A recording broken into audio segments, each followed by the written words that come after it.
Assalamualaikum warahmatullahi wabarakatuh. Waalaikumsalam warahmatullahi wabarakatuh. Selamat malam teman-teman, jumpa lagi dengan Mbah Kendil Joko Montro. Pada kesempatan kali ini kita akan membahas satu hal yang penting yang insya Allah bermanfaat bagi kita semua. Jadi teman-teman, kita tahu pada era sekarang ini Mbah juga marak sekali bahwasanya orang yang memiliki usaha, dia mengatakan bahwa usaha sekarang itu tidak seperti zaman dulu. Dalam arti dulu pernah lancar, kemudian karena adanya pandemi kemarin hingga sekarang yang dinyatakan pandemi sudah selesai dengan adanya new normal, tapi kenyataannya yang namanya perdagangan atau usaha itu sulit untuk bangkit lagi, Mbak.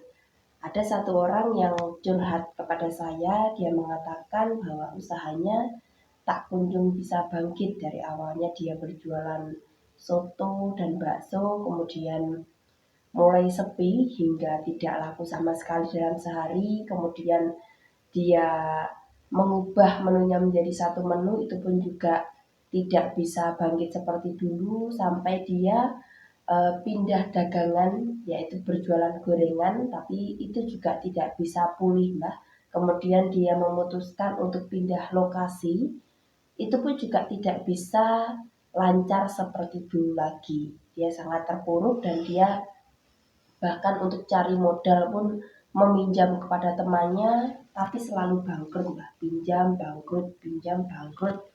Dan beliau menanyakan kepada saya mungkin ada sesuatu dalam arti motivasi, Mbak, supaya dia bisa terus semangat, dan mungkin ada saran-saran yang bisa Mbak Kendil berikan agar dia itu bisa usaha seperti sebelumnya. Namun sebelum lanjut teman-teman, sebelum kita mendengarkan jawaban dari Mbak Kendil Joko Montro, bagi kalian yang baru bergabung jangan lupa subscribe supaya kita bisa lebih nyaman dalam menyimak video ini.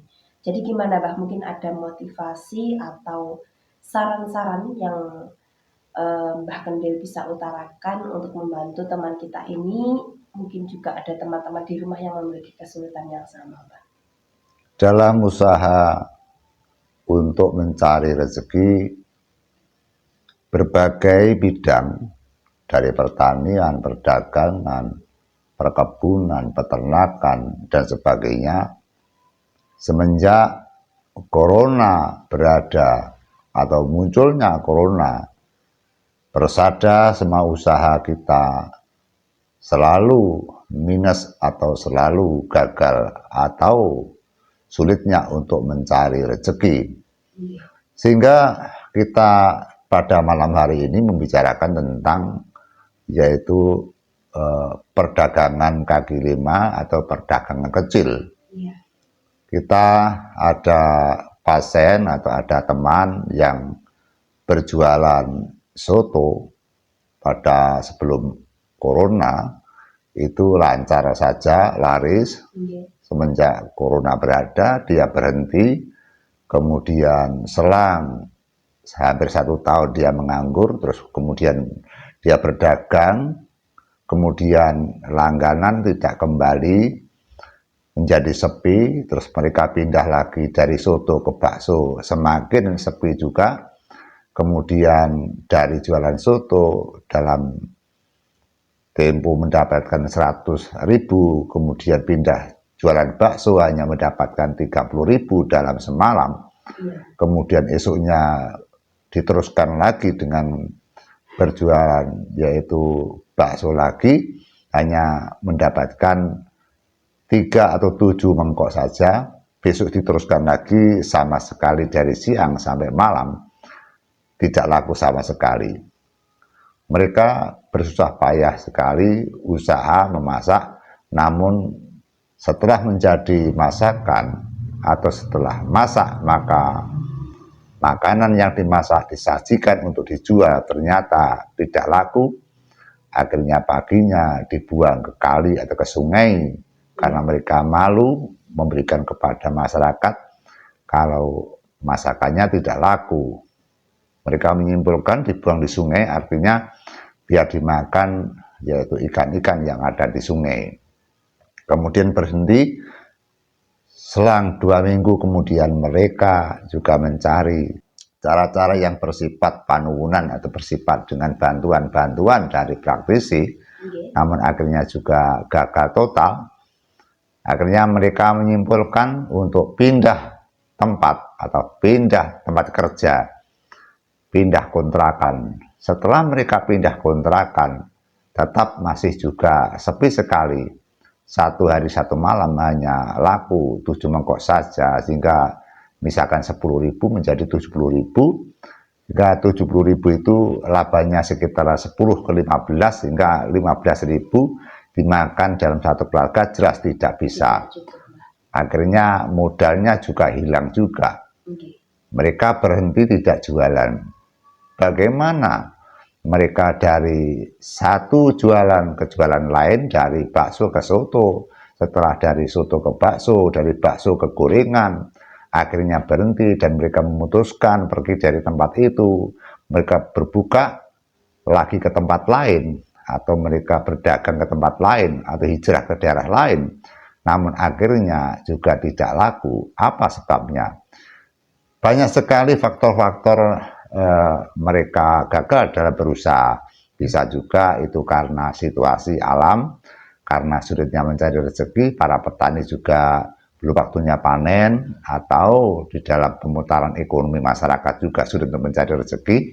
Bisa juga itu karena banyaknya persaingan seperti perdagangan online, dan banyak faktor lagi, atau mungkin yang disajikan tidak menarik bagi para langganan, atau bentuk kiosnya tidak menarik bagi para konsumen, sehingga banyak sekali hal-hal yang tidak menarik bagi konsumen, sehingga rata-rata si pedagang pun juga mereka lupa bahwa sebelum kita menyajikan kepada pelanggan, kita harus benar-benar meneliti tentang masakan kita atau produksi kita, ini layak disajikan atau tidak. Kita sering sekali ke warung-warung, ke setan-setan, bahwa kita berkali-kali ke warung, selalu pulang dari warung merasa tidak puas karena masakan yang disajikan, masakan yang dijual rasanya tidak nikmat. Lebih nikmat yang ada di rumah. Sebenarnya kalau kita mau ke warung itu kan sepertinya harus lebih enak daripada yang di rumah, Mbak. Iya, Mbak. Tapi nyatanya malah justru masakannya tidak enak. Seperti hal tersebut, sehingga akhirnya bagi kaki lima atau warung-warung kecil, mereka akan tidak dihinggapi atau tidak dikunjungi oleh para pelanggan atau para yaitu pengunjung atau para pembeli. Sehingga di dalam kita untuk memecahkan rekor seperti ini, kita berpatu yang pertama adalah kita menyajikan keahlian kita. Kalau kita punya keahlian soto, bakso, dan sebagainya, kita harus studi banding kepada setan-setan yang lain, atau kita mengincar kepada setan orang lain yang laris manis. Misalkan kita jualan, terus tetangga kita laris. Kenapa mereka laris? Kita coba beli ke sana, rasanya enak mana? Namanya ilat itu atau lidah itu kan jujur, Mbak. Jujur, Mbak. Kalau enak bisa merasakan enak, kalau tidak dia menjawab tidak. Sehingga kalau masakan kita masih kalah dengan masakan tetangga atau pedagang yang lain, maka kita jangan malu-malu berguru atau sekolah mempelajari masakan-masakan yang kita sajikan. Jangan sampai kita sombong, padahal masakan kita tidak enak, masakan tetangganya yang lebih enak, kita malah memfitnah. Terus kita menuduh mereka cari kesugihan, mereka cari dukun dan sebagainya. Sehingga kita jangan sampai memfitnah kepada orang yang benar-benar kita tidak tahu. Padahal tetangga kita bisa laris karena masakan mereka sangat lezat sekali. Jika kita reintrospeksi diri, kita harus mawas diri, jangan sampai kita egois. Kalau kita menyajikan masakan tidak enak, maka kita harus belajar kepada teman-teman kita yang berjualan yang laris manis. Kita tidak usah malu, kita tanya secara pribadi.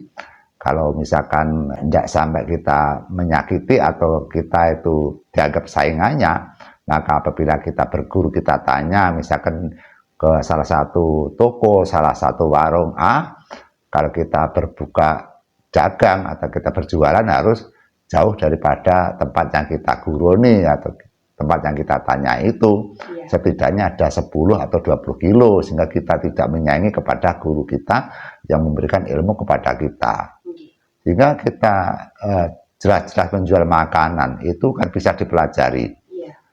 Sesulit apapun yang namakan masakan itu tetap masih bisa dipelajari. Jadi tidak usah khawatir, itu pasti bisa. Cuma kadang-kadang kita itu egois, kita merasa enak sendiri.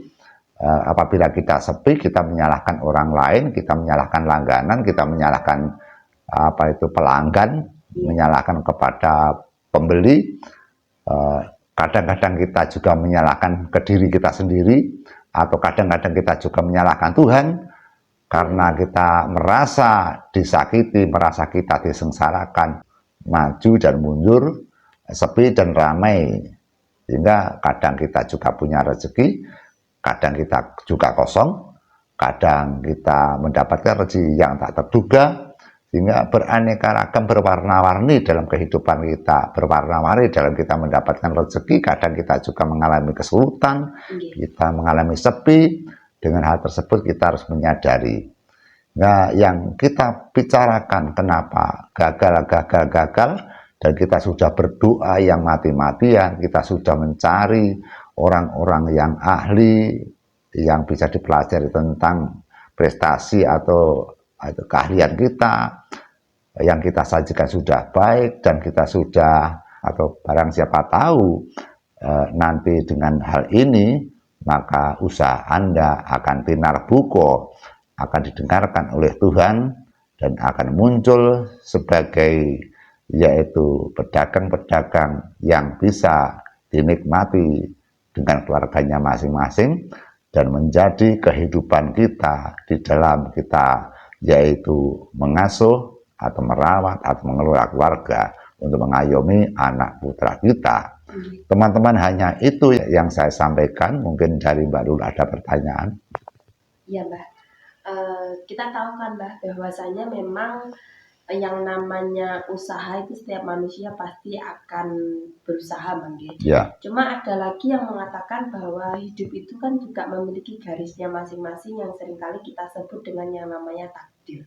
Jikalau mungkin kita sudah berusaha gagal, berusaha gagal, padahal yang namanya kebutuhan itu setiap hari ada. Itu apakah ada hubungannya dengan takdir? Mungkin takdirnya dia bukan berdagang terus harus ganti profesi, atau harus gimana Mbak? Ya, sebelum takdir datang maka kita harus berusaha. Sehingga benar yang dikatakan Mbak Lulu, mungkin kalau usaha ini nggak cocok, boleh saja pindah dengan usaha yang lain, namun yang sesuai dengan keahlian. Sehingga bekerja itu kalau tidak punya keahlian atau yang tidak dicintai, tidak disenangi, maka sulit untuk mencari hasil atau sulit untuk mencari rezeki. Sehingga apa yang kita kerjakan kita harus mencintai, kita harus senang.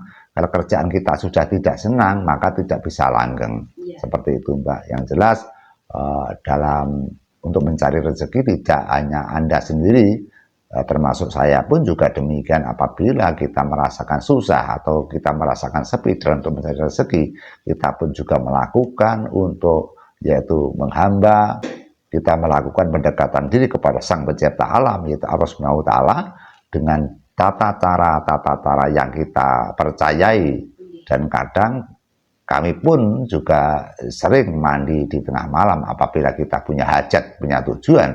Kemudian saya juga keluar ke rumah, kita keluar di jalan raya, di lahan atau di latar, kita merasakan kenikmatan di tengah malam sambil berdoa. Namun kenyataannya setelah itu terjadi kita hanya menanti dan bersabar. Ternyata rezeki pelan-pelan akan hadir, akan muncul, dan kita bisa merasakan. Semoga atas doa-doa kita, Tuhan Sang Pencipta Alam, Allah Subhanahu wa Ta'ala, mendengarkan keluh kesah Anda semua, terutama Anda yang berjualan, terutama Anda yang minta sesuatu kepada saya, terutama Anda yang minta support dari saya.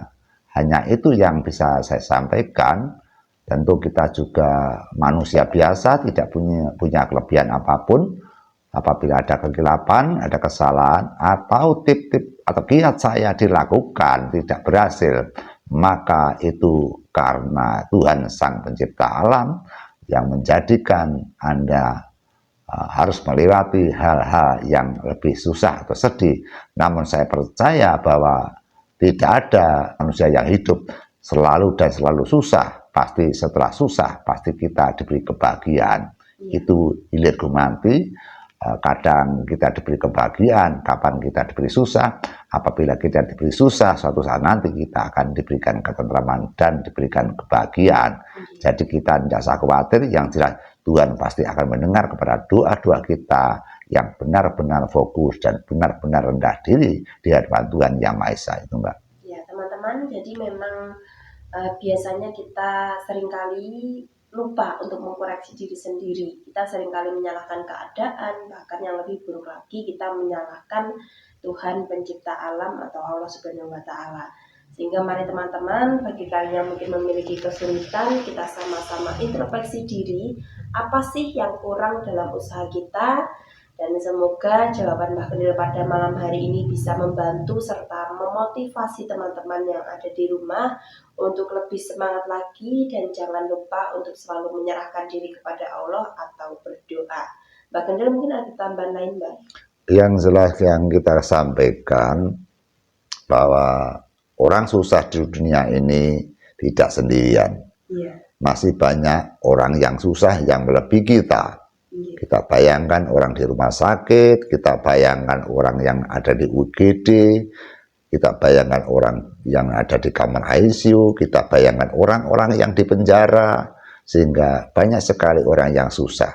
Sehingga apabila kita hanya sulit mencari rezeki, tapi kita diberi kesehatan, kita tetap bersyukur, tafakur kepada Tuhan.